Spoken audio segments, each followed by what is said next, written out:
L'autonomia del Veneto si è impantanata in un groviglio di veti contrapposti, ma questo non deve fermare il percorso di autonomia della provincia di Belluno.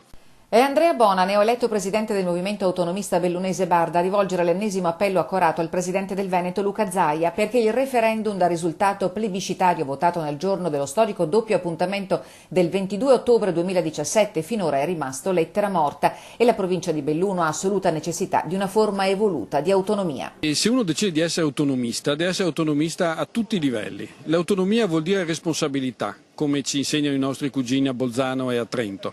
Responsabilità esercitata a tutti i livelli, dal comune alla provincia alla regione salendo.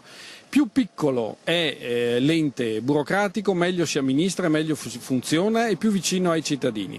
Il tira e molla a livello nazionale si sta traducendo in un sentimento di presa in giro a carico dei cittadini che democraticamente si sono espressi nei due referendum per l'autonomia. Quello votato dai bellunesi è sparito dalle agende politiche nazionali e regionali e il Bard torna con convinzione a farsi sentire. L'autonomia è un cambio per tutti, un cambio di genere. Naturalmente noi rivendichiamo più risorse. Quelle che adesso ci sono nel Bellunese non sono sufficienti per garantire servizi ai residenti e alle famiglie e difatti lo spopolamento è la conseguenza, nient'altro che la conseguenza di questo. Fiducia reciproca e devoluzione delle funzioni, oltre alla revisione del fabbisogno standard per il quale la provincia restituisce ogni anno allo Stato 23 milioni di euro. Una battaglia di tutti. Anche gli avvenimenti dell'anno scorso, la tempesta Vaia, l'alluvione, hanno dimostrato che o siamo organizzati o qui non sopravviviamo.